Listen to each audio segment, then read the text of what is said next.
Hello and welcome everyone. This is a follow-up video to my No Ears challenge. First of all, I want to tell you that I uploaded the No Ears EP on Bandcamp. So here you can find two tracks. The first one is No Ears and it's basically just the track that I made in the video, so that there is something that you can listen to if you want to know what is the peak performance of me when not being able to listen to the output of the sound card. And then there is Yes Ears, where I reworked the track a little bit so that I have something that I would actually find maximum pleasurable. Now in this video I want to go into the topic, what is the difference between being able to listen to music while making music and not, a little bit. But it's a very complicated topic, so I want to reduce this only to the topic of equalizer presets, because I've seen that being discussed lately on Facebook and I just decided to talk about that a little bit. Now we have this part here with the, or let's actually go here, because I like this part most, I think.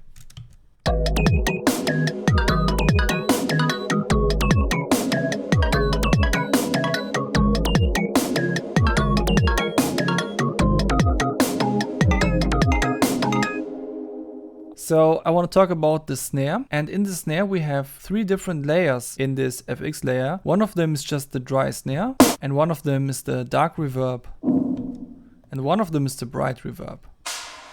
Now I didn't have the bright reverb layer in the original video, but I had the dark reverb layer. And what I did there, I went into Valhalla Supermassive in Andromeda mode, because it has a very soft type of reverb, and I used a pre-EQ for that. And I set up a curve that looked a little bit like this. It was slightly different, but as you can see, even in my rework it is still kind of the same.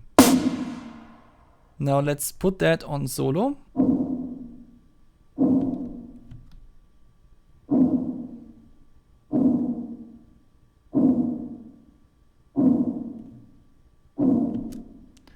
Now I froze the spectrum analyzer in the background so that we can look at it just as I looked at it without being able to hear it before. And that's why I can now discuss how I came up with this EQ curve without being able to hear what I was doing. And then we can discuss the relevance of EQ presets from there, I think. So first of all, the most obvious things that I did here was using this huge low shelf dip and this huge high shelf dip just to get rid of the lowest frequencies and the highest frequencies of the reverb. I could have done that with a low cut or a high cut, but then I would have had to use linear phase filters because I'm using it in parallel with the dry signal, and we all know that that can cause phasing problems when doing that with actual cuts or passes. So I used shell filters. So that was a purely technical decision that does not require the use of ears. You just know that the phase shifts are not that bad on these types of filters. Then the next filter that makes a lot of sense is just this one, which misses the fundamental frequency of the snare slightly. It's a bit more to the left. And I also described the reason for that in my video, which is that it just adds a nice thumpy character to a snare to put an EQ boost a little bit more to the left of the fundamental frequency instead of directly on it. That is something that I have experienced a lot of times by now. So when I see this fundamental frequency in the analyzer and I go a bit more to the left, then I just know that is more or less where I want to be. Then I use a soft Q so that it still leaks into the fundamental frequency and some of the other ones, but it's not entirely there, you know, mostly. So that is just something that makes sense even if you don't listen to the sound. And then the next filter is the one down here, which is just used to make sure that right next to the fundamental frequency there is not too much going on, so that it sounds a bit cleaner. So you get a sound that has this thumpy character, it has the fundamental frequency, so it sounds very warm, but right next to the fundamental frequency is also a very clean sound. That way you can make sure that your reverb is very clean. Then I added some Q to that high shelf. I didn't have that much Q on the low shelf because I made all the bumpiness with this filter, but on the right side I made it go a little bit bumpy here by actually adding Q to the filter. And in the original video I had it a little bit more to the right so that I had more of the second harmonic in the signal, and it didn't sound bad, but in my rework I just decided to pull that down a little bit more, so I went more to the left with it. But yeah, the idea was just that I have the fundamental and the first harmonic just being the only ones that are very pronounced. Everything else is cut off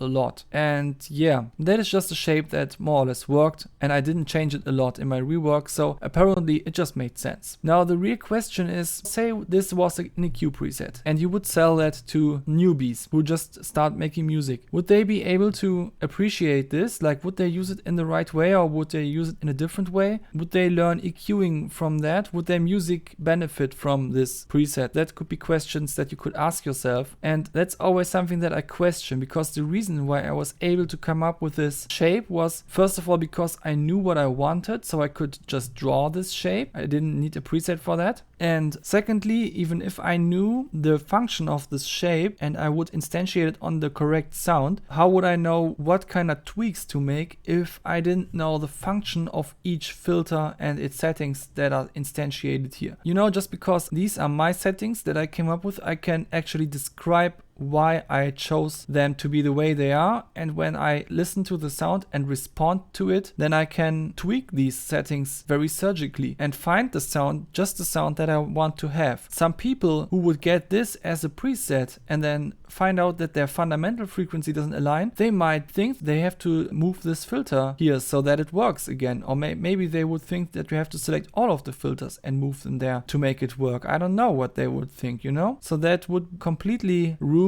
the idea of this preset, and maybe if they are happy with the sound, cool, why not? But at that point, when you are just using the preset in a completely different way than it was intended, you could also just make your own EQ curve and then just have your own intention entirely, you know? And that's why I always hesitate with EQ presets. That gives me a position to make a conclusion like this. Even though it is possible to even use an equalizer without hearing the music, you still have to know what you are doing to use the equalizer. So even using an equalizer without hearing the music is better than hearing the music and using equalizer presets, and that's why I'm against them. I think that's a nice little discussion point that we could discuss in the comments of this video. What's your opinion? Both about using an equalizer without hearing the sound just by responding to the spectral information that is given in the background of Pro-Q, and what is your opinion about equalizer presets and selling them? And what is the connection between these two topics in your opinion? What other kind of stuff do you have in mind when you see and hear this?